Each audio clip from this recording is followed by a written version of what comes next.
Semana passada nós estudamos aqui o Salmo 1, fizemos a introdução do livro e fizemos também a exposição do Salmo 1. Vocês se lembram quem esteve aqui domingo passado?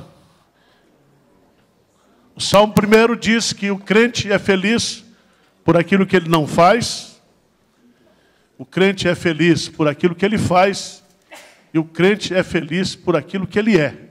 Ele é como uma árvore plantada junto, isso? Tudo quanto ele fizer, prosperará. Hoje eu quero falar com vocês sobre a felicidade, a bem-aventurança de ser perdoado por Deus. Você vai descobrir na Bíblia que a maior felicidade que eu e você, nós podemos desfrutar nessa vida, é a felicidade do perdão dos nossos pecados. Todo aquele que vive com a culpa do pecado, sob a condenação do pecado, é infeliz. Tá certo? E nós vamos estudar este salmo, que é chamado Salmo Didático. Ele foi escrito por Davi. Vamos lá abri-lo lá?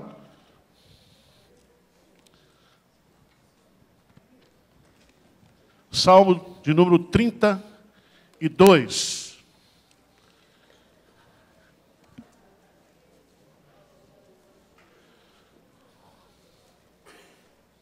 Veja que o Salmo diz assim: a bem-aventurança de quem recebe o quê? O perdão.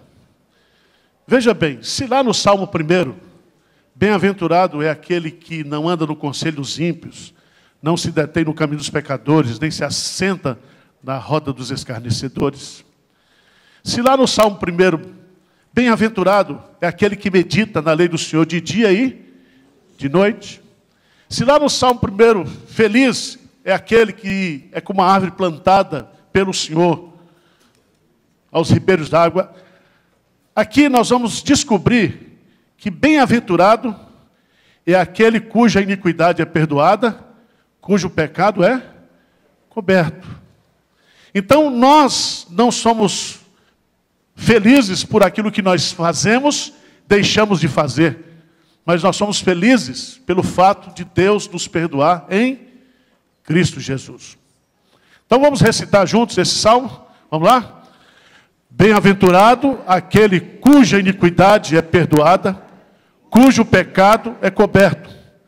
Bem-aventurado o homem a quem o Senhor não atribui iniquidade, e em cujo espírito não há dolo. Enquanto calei os meus pecados, envelheceram os meus ossos pelos meus constantes gemidos todo dia. Porque a tua mão pesava dia e noite sobre mim, e o meu vigor se tornou em sequidão. Confessei-te o meu pecado, e a minha iniquidade não mais ocultei. Disse: confessarei ao Senhor as minhas transgressões, e tu perdoastes a iniquidade do meu pecado. Sendo assim, todo homem piedoso te fará súplicas, em tempo de poder te encontrar-te.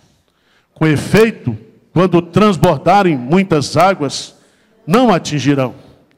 Tu és o meu esconderijo, tu me preservas da tribulação, e me cercas de alegres cantos de livramento. Instruir-te-ei e te ensinarei o caminho que deves seguir, e sob as minhas vistas te darei conselho. Não sejais como o cavalo ou a mula sem entendimento, os quais com freios e cabreços são dominados, de outra sorte não te obedecem. Muito sofrimento terá de curtir o ímpio, mas o que confia no Senhor, a misericórdia o assistirá. Alegrai-vos do Senhor e regozijai-vos, ó justos. Exultai vós todos que sois retos de coração. Amém. Veja no título desse salmo a bem-aventurança de quem recebe o perdão. Quem escreveu esse salmo? Davi. Salmo de Davi. Davi escreveu esse salmo com que propósito? Ele faz essa composição musical para ser cantada não somente no culto individual, no culto doméstico, mas para ser cantado no templo. Diz aí, salmo o quê?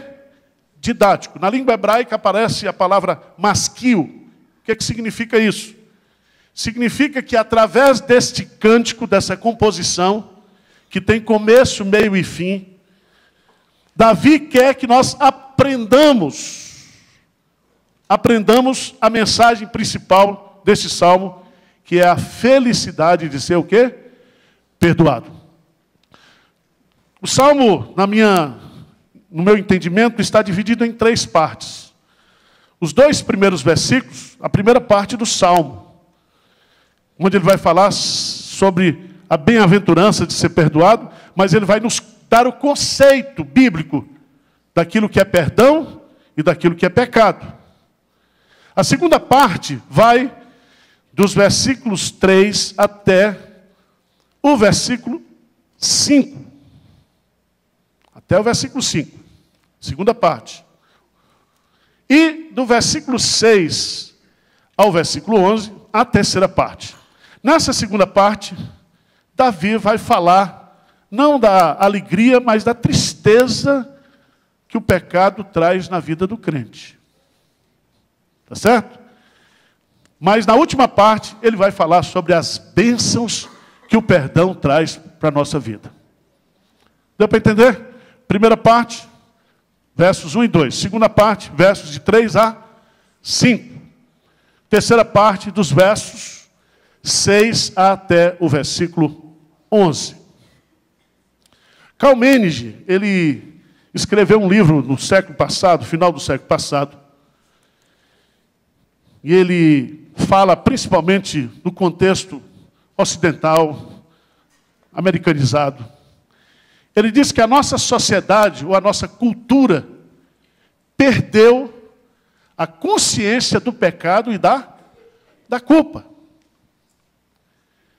Ninguém quer falar sobre esse assunto, ninguém quer tratar desse assunto, do pecado. E o pecado é, do ponto de vista teológico, a causa de todos os nossos problemas. E nós precisamos tratar desse assunto na igreja. Você observa que essas igrejas neopentecostais, elas tratam de prosperidade material, mas nenhuma trata do pecado, do arrependimento. O pecado, conforme Freud coloca, ele diz que nós negamos o pecado, ele diz que nós projetamos o pecado, nós racionalizamos o pecado, mas ele não trata do pecado. Então, o sujeito é pecador, é safado, certo? Mas ele diz, não, ele tem apenas um distúrbio de comportamento. O sujeito é um tarado. Ele é viciado em sexo. Certo? O sujeito é ladrão. Não, ele tem um desvio, uma fraqueza. A gente não trata pecado como se fosse o quê? Pecado. Nem mesmo na igreja. Na igreja, o que era pecado ontem não é mais pecado hoje. Esse negócio de casar virgem, isso aí é besteira. Né? Hoje a turma está morando junto, faz um casamento com um véu e grinalda, a noiva põe um véu lá assim, e o palhaço lá na frente, com aquela bolinha, né, no nariz, o pastor. É o palhaço. Já está dormindo junto, já está vivendo junto, mas casa como se fosse virgem. E ainda joga o buquê. Não, pastor, hoje não é mais pecado. Isso era pecado antigamente, hoje não é mais pecado. Não é pecado. Agora querem dizer que homossexualismo não é pecado. E a Bíblia diz que é pecado. É abominação um homem deitar com um homem, uma mulher deitar com uma mulher. É pecado. É pecado. E nós precisamos tratar desse assunto, irmãos, porque o pecado é que destrói, é o pecado que gera morte. E nós precisamos tratar do pecado na nossa vida, pessoal. Certo? Nós precisamos, todos nós somos responsáveis diante de Deus pela nossa santificação pessoal. Nossa santificação pessoal. Então, vamos pegar os 2 primeiros versículos E vamos observar que nesses dois primeiros versículos vem a expressão bem-aventurado, e ele vai repetir bem-aventurado. Na primeira, coberto. Então ele faz uma descrição. No versículo 2, ele é contra Deus e contra as suas leis. Preste atenção, quando eu peco, eu cometo o quê? Uma iniquidade. E ao cometer essa iniquidade, é um ato de desobediência intencional. Ele vai tramar a morte daquela parte ofendida que era o seu soldado. E ele então vai escrever uma carta consciente que aquele homem o quê? Fosse morto. Então havia uma intencionalidade. Quando eu peco, quando você peca, nós estamos cometendo contra a palavra de Deus. A segunda palavra que ele vai usar aí, ele diz assim: bem-aventurado aquele cuja iniquidade é perdoada, cujo pecado, outra palavra. E essa palavra pecado, ratar no hebraico, significa perder o alvo. Significa que Deus nos fez para um propósito, um alvo na nossa vida. Qual é o fim principal do homem? Glorificar a Deus e gozá-lo para sempre. No pecado, ou seja, nós nos desvirtuamos. Quando peca, eu e você, quando nós pecamos, nós recebemos as consequências do nosso pecado. Está lá em Números capítulo 23. O vosso pecado vos achará. E às vezes não é um pecado. O pecado de não orar, por exemplo, se você não ora, você não tem alegria nas coisas de Deus. Você não tem prazer nas coisas de Deus. Expressão da sua visibilidade, mas que mina a gente, destrói a gente, entristece o Espírito Santo.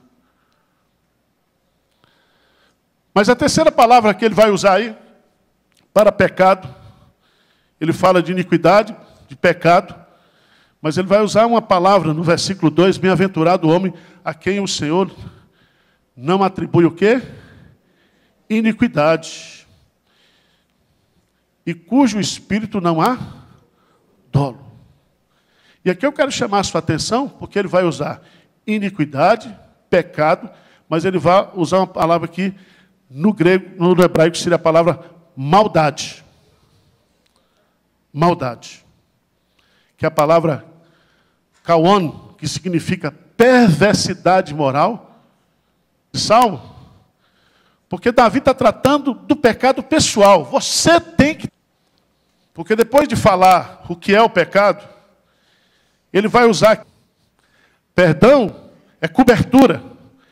E ele vai usar uma terceira palavra. Bem-aventurado o homem a quem o Senhor não atribui iniquidade. Esse verbo atribuir. Abra a sua Bíblia, por favor. Lá em Levítico, Israel.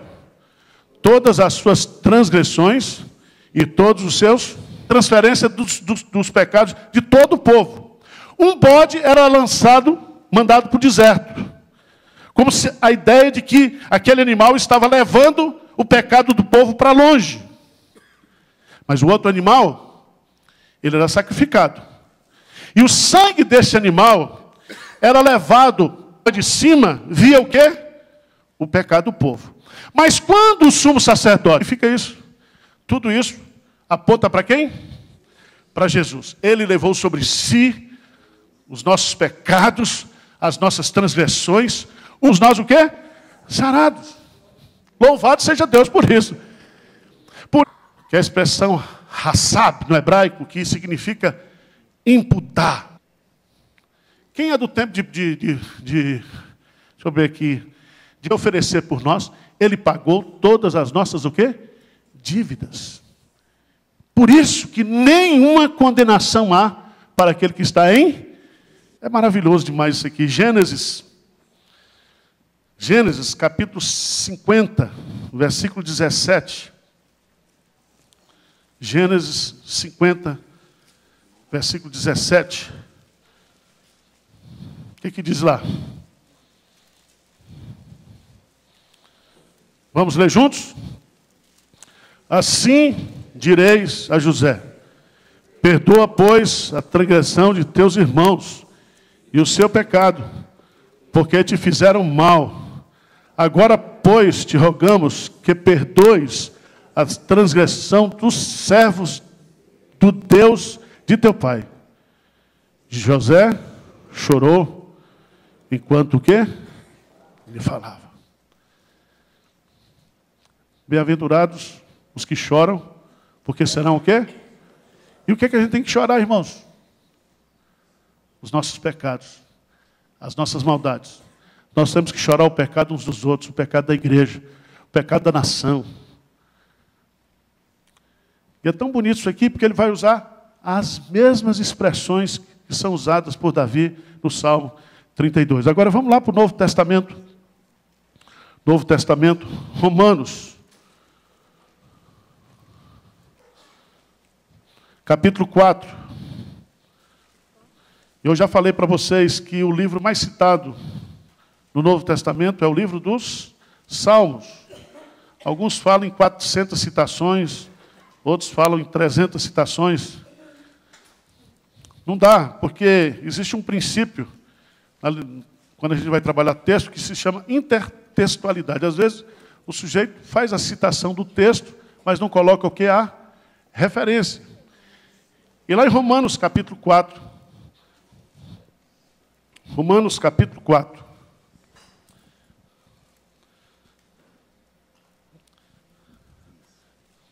Veja lá, a partir do versículo 6.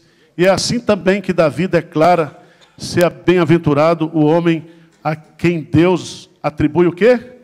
Justiça, independentemente de obras. E ele faz a citação. Bem-aventurados aqueles cujas iniquidades são perdoadas e cujos pecados são. Bem-aventurado o homem a quem o Senhor jamais o quê? Imputará. Davi, ele abrange aqui. Porque lá no Antigo Testamento, quando tinha o Yom Kippur, se fazia todo ano, todo ano.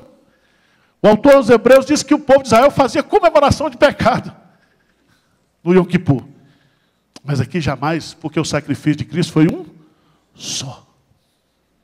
Um só. Jamais. Diz amém aí, pelo amor de Deus, bicho. Vocês tudo, estou falando que vocês estão salvos, perdoados. Você ainda está com essa cara de padeiro, que passou a noite bebendo e tem que acordar 4 horas da manhã para fazer pão. Então, o que é pecado? Pecado é iniquidade. Pecado é pecado. Pecado é maldade. Mas o que é perdão? Perdão é tirar a culpa. É levar a culpa para longe. É lançar todos os nossos pecados nas profundezas do mar. E o pecado, quando ele é perdoado por Deus, ele é esquecido por Deus. Somente Deus tem esse poder. Não a amnésia divina, mas o fato de que aquilo não tem mais valor diante de Deus. Diferente de você, mulher, casada. Que você fica lembrando dos nossos pecadinhos que a gente faz. E vocês não esquecem. E quando você vai brigar para a gente, até os perdoados você cita. Para desmoralizar a gente. Deus não faz isso. Tá certo? Que a mulher diz, você lembra, você se lembra, você se lembra. E eu disse, eu não lembro de nada. Porque é pecado. Né? Você já imaginou? Quando você paga uma conta, seja de telefone, conta de água, conta de luz, tem alguns que gostam de guardar. Não tem isso? Guarda, guarda. Você chega na casa dele, tem conta paga. Mas quando a gente paga a conta, o que a gente faz? Esquece daquela conta. Se prepara para outra vez. Né? Nada do que foi será, né? Aí vem de novo. Mas aquilo que você pagou está quitado, está esquecido. Está pago. E Davi vai dizer assim, gente, nós somos o povo mais feliz do mundo, porque nós temos o perdão de Deus. Mas ele vai contar a experiência dele. Se ele fala da alegria do perdão, ele vai falar da tristeza do pecado. Versículo 3, ele diz assim, enquanto calei os meus pecados, envelheceram os meus ossos, pelos meus constantes gemidos, o quê? Todo dia. Porque a tua mão pesava dia e noite sobre mim, e o meu vigor se tornou em sequidão de estio. A experiência de Davi, o seu testemunho de confissão e de perdão. A primeira coisa que ele revela para a gente aqui é que ele cometeu o pecado e ele tentou o quê? Encobrir o seu pecado. Ele não tratou do pecado. Vocês conhecem a história. Davi adulterou, Davi engravidou a mulher, Davi trouxe o soldado para tentar fugir da responsabilidade da gravidez, querendo que o soldado dormisse com Betseba. O soldado, por ser leal, não dormiu. Ele embebedou o sujeito, ele aprontou para cima do sujeito. Depois ele mata o sujeito. E aí ele vai dizer assim, o meu pecado está sempre o quê? Diante de mim. O que é que significa isso? Quando você e eu, nós pecamos, a gente não consegue esquecer o pecado. O pecado está ali. Eu pequei. E eu vou dizer para você, todas as consequências que o pecado traz para nós, elas são somatizadas. Somatizadas. Você pode ter certeza que nós somos uma igreja hoje, a nossa geração é uma geração que peca e que tenta negar o pecado, que tenta esquecer o pecado, que tenta dar nome bonito para o pecado, mas a gente não trata o pecado, e o pecado vai nos adoecendo. O pecado tira a nossa paz, mina a nossa alegria. Ele diz que o meu humor se tornou em sequidão de... O que é que significa? Ele entrou num processo de tristeza, de depressão. Depressão. Porque o irmão, veja bem, presta atenção, meu irmão. Você como crente tem que ser alegre. Porque o perdão de Deus trouxe o quê? Bem-aventurança, felicidade.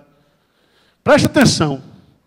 Um crente triste é como se você fosse um demônio humilde. Está certo? Qual é o pecado dos demônios? Soberba, orgulho. No dia que você encontrar um demônio humilde, alguma coisa está errada. Agora, crente triste, cantamos um hino aqui, sou feliz com Jesus. Eu olhava para a cara do povo, o povo estava... né? Sou feliz com Jesus, sou feliz com Jesus. E aqui eu queria chamar a sua atenção, porque Davi vai dizer, enquanto calei os meus pecados. E eu gosto de Davi porque ele não transfere o pecado. Os pecados são meus, pronome possessivo, meus pecados. Vai lá para o Salmo 51, dá uma olhadinha lá. Tem crente que peca e diz que a culpa é da igreja. Salmo 51. Veja quantas vezes o salmista Davi vai usar o pronome possessivo, né? Pronome oblíquo, né? Não tem esse negócio de oblíquo, quando você estudava isso? Teti contigo, memi comigo, ceci consigo. Lembra disso? E quando você decorava a tabuada, 2 vezes 2, 4, 2 vezes 3, 6, 2 vezes 4. Lembra disso, tabuada? Palmatória, vocês são desse tempo? Não, né? São santos aqui, só tem santo nessa igreja. Viu? Ele diz assim, compadece-te de mim, ó Deus, segundo a tua benignidade, segundo a multidão das tuas misericórdias, apaga o que? As minhas transgressões. Tira da minha conta, apagar. E ele vai dizer assim, lava-me. Porque o pecado traz, segundo a psicologia, uma sensação de sujeira. Quem toma banho aqui antes de dormir? Levanta a mão. Ah, graças a Deus. Porque a pior coisa é dormir fedorento. Mas já notou, você já tentou dormir, ser suado, vai lá para a academia, faz a ginástica, ou passa o dia todo. Tem uns que conseguem. Mas a pior coisa é você dormir no lençol limpo, esticadinho, com o corpo o quê? Tem a sensação, não tem não? Ele diz, o pecado traz esse incômodo, essa sujeira. Fica fedorento. Pecado. E ele diz, lava-me completamente da minha. E veja quantas vezes ele coloca, purifica-me, pois eu conheço as minhas transgressões. Lá no Salmo 19, Davi vai pedir, né? Absolve-me das que me são o quê? Ocultas. Mas agora ele está dizendo, eu conheço. E meus amados irmãos, seria uma incoerência. Spurgeon vai dizer, Deus não pode abençoar um filho que está pecando. Por isso que ele vai colocar aqui no Salmo 32. Enquanto calei os meus pecados, envelheceram os meus ossos, pelos meus constantes gemidos, o quê? Todo dia, o dia todo. Eu sou culpado. Eu estou escondendo esse pecado. E aí ele vai dizer uma coisa bonita aqui. Ele vai revelar para ele, vai dizer assim, porque a tua mão pesava dia e noite sobre mim. E o meu vigor se tornou em sequidão, o quê? De estio. A tua mão pesava sobre mim. Davi está usando um conceito do Antigo Testamento, que é da disciplina de Deus. Porque a mão de Deus pesa aqui, conforme Provérbios, segundo Jó e Hebreus capítulo 12, que Deus disciplina aquele que Ele ama. Se Deus tirasse a disciplina na nossa vida, nós teríamos que questionar se nós somos filhos. Então preste atenção, você que é crente. Você jamais será abençoado na sua vida se você achar que Deus vai abençoar o seu pecado.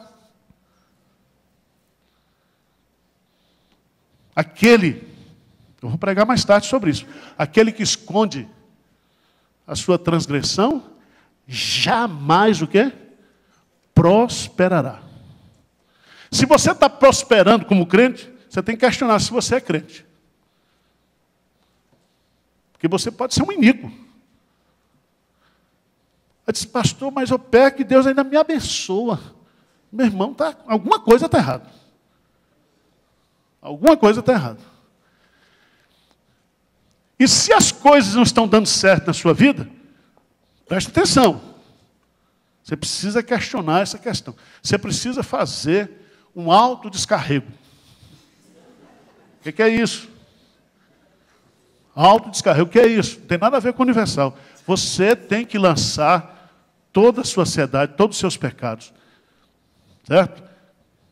Porque é aí que vem a libertação. Se você observar aqui, Davi vai dizer, enquanto calei os meus pecados, envelheceram os meus ossos, pelos meus constantes gemidos, todo dia, porque a tua mão pesava dia e noite sobre mim, e eu perdi a alegria, o meu vigor, a minha força. Preste atenção, irmãos, o pecado mina as forças. Por que a gente não tem poder para orar? Por que a gente não tem poder para pregar? Porque o pecado mina. O pecado entristece o Espírito Santo. O pecado apaga o Espírito Santo da nossa vida. É o pecado. Mas aí, o que é que Davi faz? Ele descreve a sua experiência traumática como crente que esconde pecado, mas ele toma uma decisão. Qual é a decisão que ele toma? No versículo 5, o que é que diz aí? Confessei-te o meu pecado e a minha iniquidade, não mais o quê? Disse, confessarei ao Senhor as minhas transgressões e tu perdoaste a minha iniquidade. Presta atenção que Davi, nesse versículo 5, vai citar os 3 conceitos de pecado dos versos 1 e 2. Ele vai repetir. E aqui, o que é confessar o pecado, irmãos? O que é confessar o pecado? E aí nós temos que aprender isso.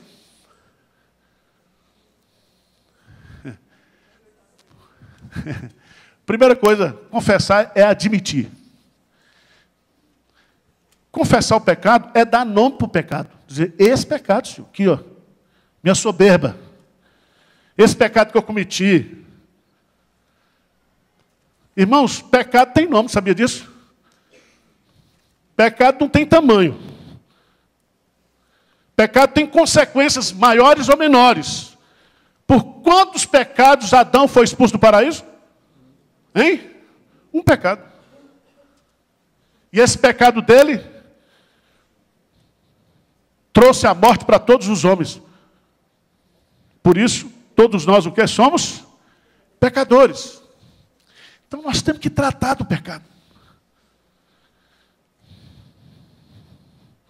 Se confessarmos os nossos pecados, Ele é fiel e justo. Aí você disse, outro dia uma irmã estava dizendo, pastor, esse negócio de orar, Senhor, perdoa a multidão dos meus pecados. Eu não tenho multidão não, só são umas dezenas. Vou dizer umas centenas. Diz que toda mulher fala 25 mil palavras por dia. Isso dá um livro de 96 páginas, sabia disso? O homem fala 15 mil. Fala 10 mil palavras a menos. Então a sua chance de pecar é maior. Mas a desgraça do homem, que ele não fala, mas ele pensa. Não é assim? Pensa. E aí você tem que saber como é que você vai tratar do pecado. Eu sei que sou pecador, o pecado está sempre diante de mim. Eu tenho que combater o pecado dentro da minha vida, eu tenho que dar nome para os meus pecados. Mas o que eu acho interessante aqui,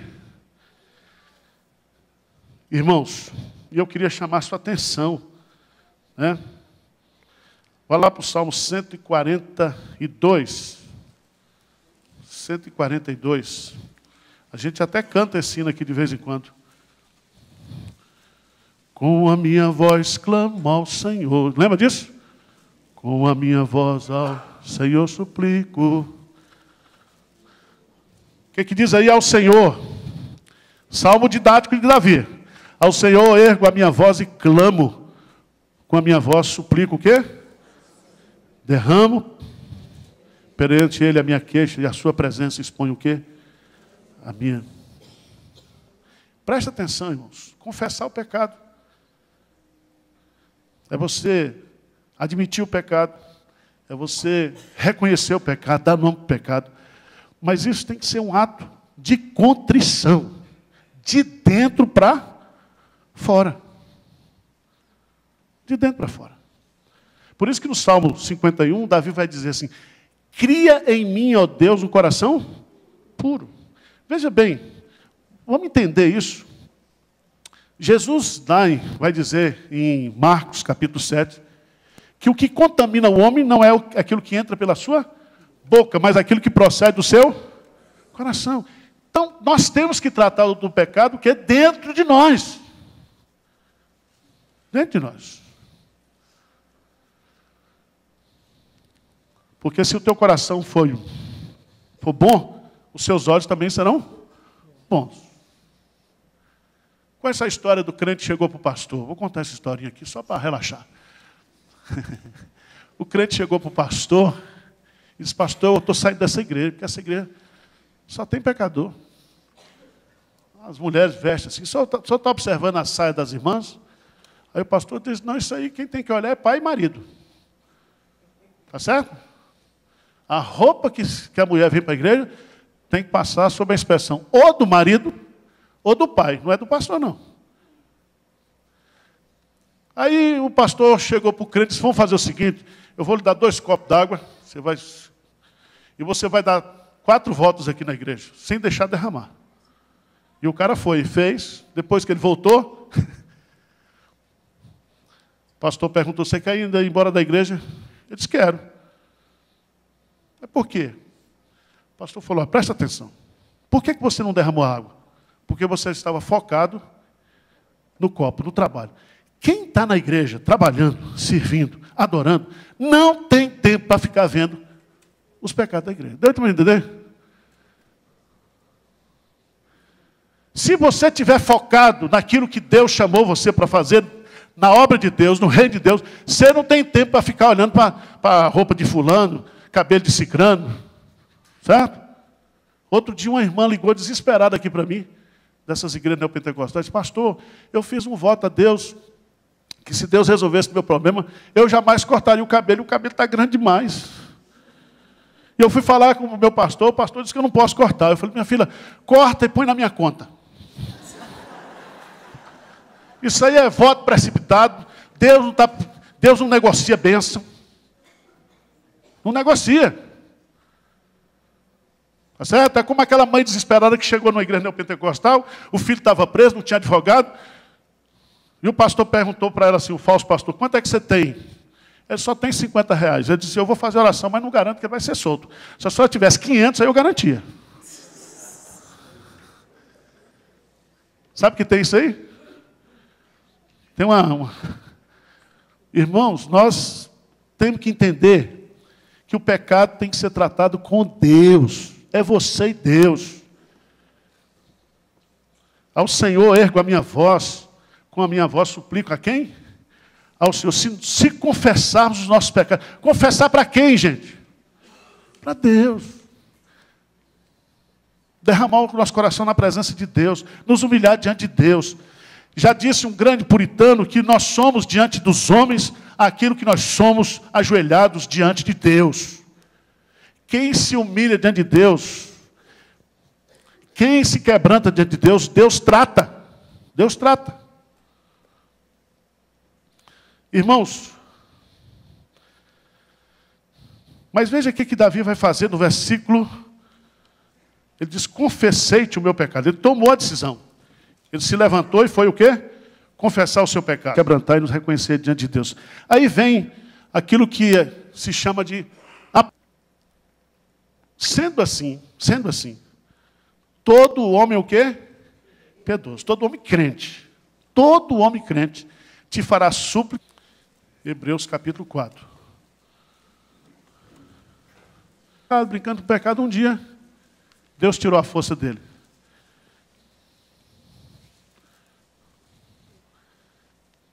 E aí ele foi vazar os seus olhos, ele foi algemado. Hebreus capítulo 4. Acharam aí? Eu queria que você lesse comigo o final do capítulo 4, que diz, de forma maravilhosa, no versículo 15 e 16, o que diz? Porque não temos sumo sacerdote que não possa compadecer-se das nossas. Antes foi ele tentado em todas as coisas, a nossa semelhança, mas sem. Agora lê junto, forte, o verso 16. Acheguemo-nos, portanto, confiadamente, junto ao trono da graça, a fim de recebermos misericórdia e acharmos graças para socorro em ocasião o quê? Oportuna. Ocasião oportuna, sempre é tempo de confessar, sempre é tempo de abandonar o pecado, sempre é tempo, irmão, não deixa isso. Não transfira o problema, não esconde o problema. Aproximemos confiadamente, porque nós temos alguém que entende, que sabe, que conhece. E ele vai usar uma expressão aí para acharmos socorro. Existe um puritano, John Owen, escreveu um livro sobre tentação. Ele fala lá, né, fazendo um comentário em Marcos, quando Jesus diz assim, que nós devemos vigiar e orar para não entrarmos em tentação. Ele não diz para não cair, mas para não entrarmos. E John Owen entende que esse entrarmos aqui, o diabo ele nos tenta para nos derrubar. Mas tem uma hora que o diabo vai usar todas as suas o quê? Energias para nos destruir. Lembra que Jesus estava indo para a cruz, e lá no Getsêmani, onde aconteceu isso, o diabo ali apostou todas as suas fichas. Ali, ele deve ter contratado todos os demônios. Jesus, ele transpirou, o suor dele se transformou em sangue. Porque ali era a hora H, a hora D. Presta atenção. Há momentos na nossa vida que nós precisamos fugir. O diabo vai investir na nossa vida para nos derrubar, para nos destruir. Você lembra de José? A mulher começou cantando, o rapaz. Cantava um dia, cantava outro. Num dia, ela desesperou. Ela tentou o quê? Agarrá-lo.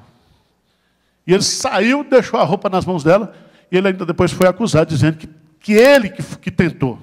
Mas aí você entrega para Deus, que Deus defende. Então, o pecado tem um tempo oportuno para a gente confessar, para a gente largar, para a gente não ceder. Porque aquilo pode ser o tempo que o diabo vai destruir a sua vida. Vai destruir a sua vida. Mas eu quero terminar, certo? A partir do versículo 7. Eu quero apontar aí 4 bênçãos que o perdão traz para a vida do crente. Versos 1 e 2. Né? A bem-aventurança do perdão, o que é pecado. Versos de 3 a 6, ou a 5, nós temos a confissão do pecado, o abandono, a experiência de Davi. E agora ele vai falar sobre as bênçãos que o perdão traz para a vida do crente. No versículo 7, veja lá, versículo 7, o que diz aí o Salmo 32, 7? Tu és o meu esconderijo, tu me preservas da tribulação e me cercas de alegres cantos de... Preste atenção, quando você está em pecado, o que Adão fez quando pecou? Fugiu. Se escondeu. Crente, quando está vivendo em pecado, a primeira coisa que ele faz é sumir da igreja. Sabia disso? E aí começa a falar, essa igreja, esses desigrejados que tem aí, é crente, tudo mentiroso, tudo arrumando desculpa, porque quando a gente vem para a igreja, ouve um sermão, ouve uma mensagem, Deus mostra o pecado da gente. A Bíblia fala, Jesus coloca lá em João capítulo 3, que aqueles que estão nas trevas, eles não querem se aproximar da luz, porque a luz vai revelar o quê? Os seus pecados. E Davi está colocando algo maravilhoso. Quando a gente confessa o pecado e Deus perdoa, nós começamos a ter intimidade de novo com Deus. Deus é o nosso refúgio. Uma coisa peço ao Senhor e a buscarei, que eu possa habitar na casa do Senhor todos os dias da minha vida. Para quê, gente? Para contemplar o Senhor. Para contemplar o Senhor. E meditar no seu santo templo. Eu me lembro uma vez, antes de eu ir para o seminário, eu fazia umas coisas erradas, ia para a igreja. Você sabe que crente assim, crente quando é crente mesmo, faz errado, continua indo para a igreja. Sabia disso? Senta aqui, chora, vai na frente, às vezes não abandona o pecado.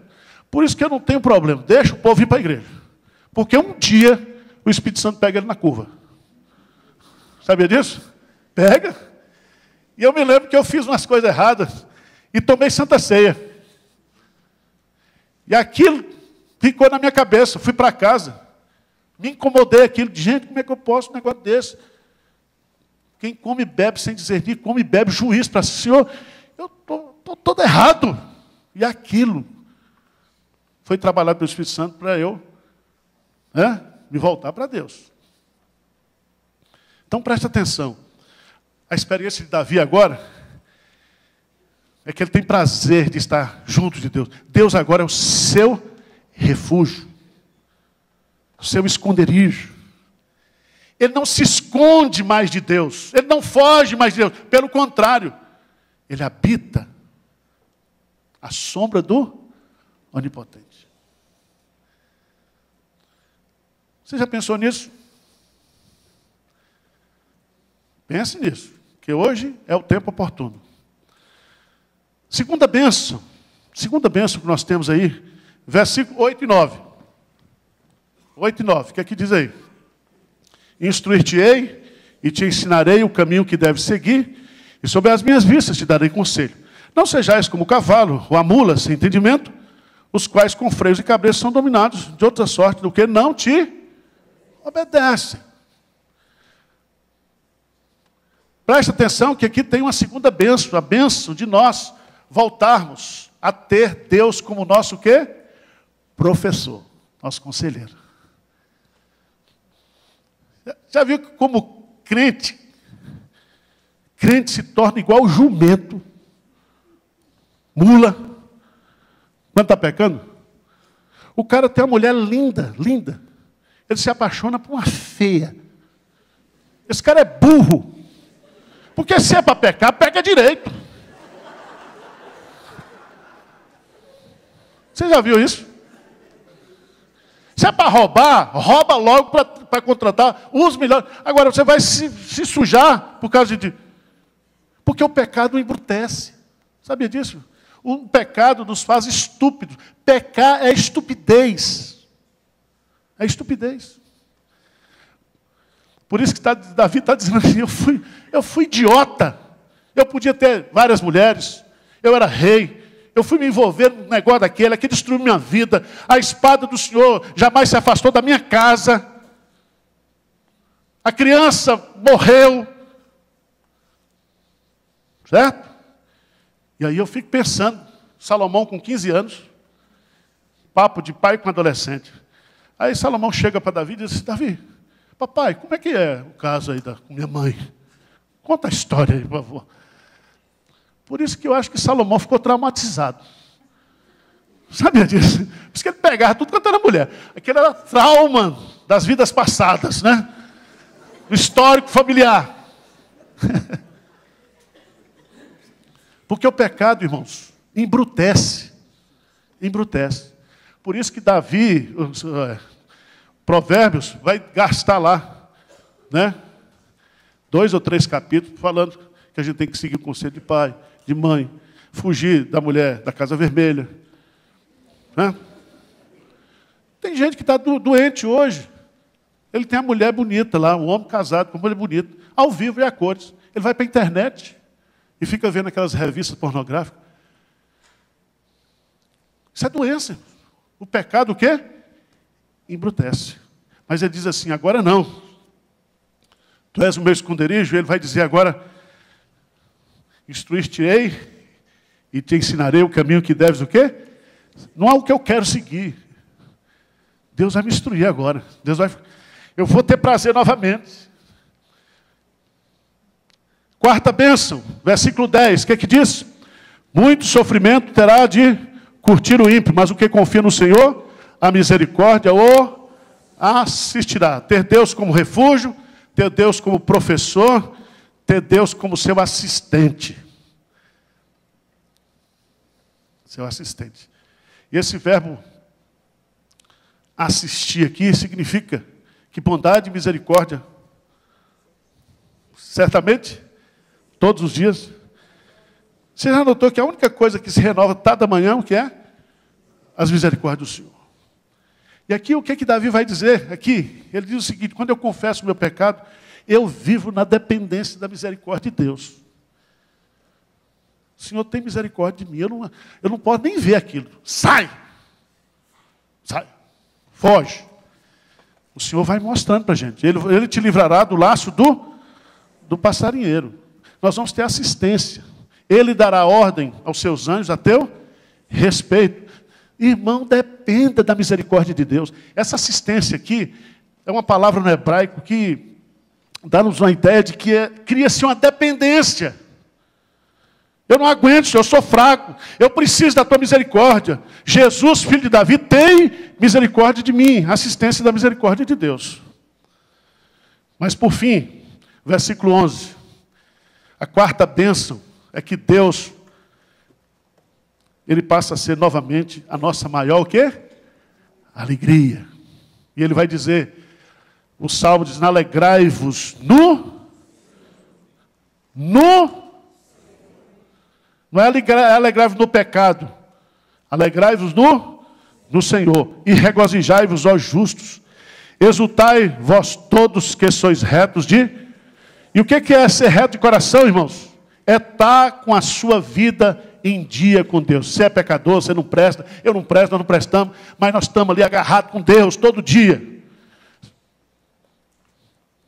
Porque o nosso coração não é reto. A Bíblia fala, maldito o homem que confia no homem. Enganoso é o coração do homem. Desesperadamente corrupto. Mas quando a gente tem a assistência da misericórdia do Senhor, a gente se alegra no Senhor. No Senhor. Você olha para você, não tem muito que se alegrar, não. Mas no Senhor está a nossa força. A alegria do Senhor é a nossa força. Então nós vamos nos ajoelhar agora na presença de Deus. Vamos confessar os nossos pecados. Vamos? Aí você diz, pastor, confessar para Deus é fácil.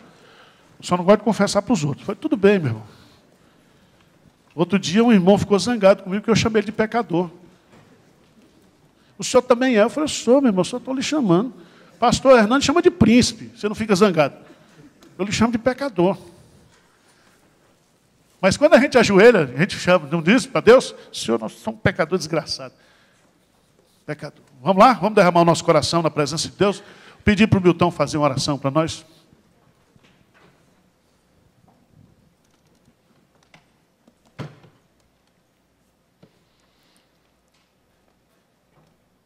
Pai querido, estamos aqui, Pai, reconhecendo a nossa imperfeição, Pai, reconhecendo o nosso pecado, reconhecendo, Pai, que não merecemos nada. Muito obrigado, Senhor.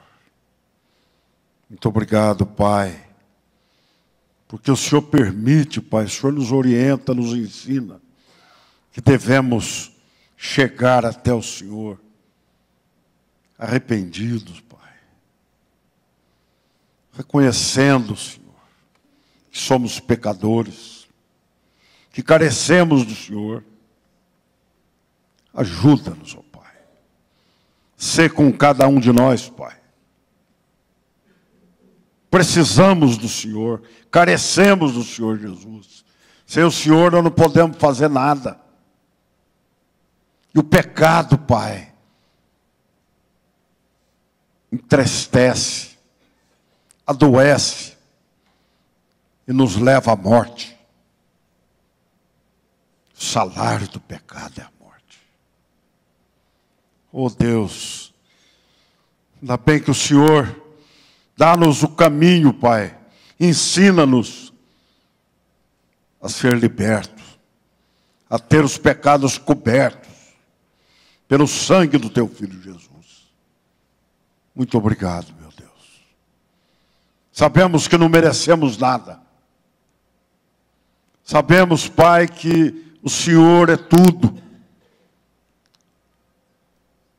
Mas sabemos também, Pai, que o Senhor tem misericórdia de nós. E agora, Pai, estamos aqui reconhecendo que somos pecadores. Que precisamos, Senhor, do Teu perdão. Sabemos que o Teu Filho Jesus já derramou sangue e pagou e rasgou todos os escritos de dívida daquilo que estava sendo colocado na nossa conta. Foi rasgado. E aquele que está em Cristo, nova criatura é. Muito obrigado, meu Deus. Muito obrigado, Senhor. Pois é no nome santo do Teu Filho Jesus que nós oramos agradecidos. Amém.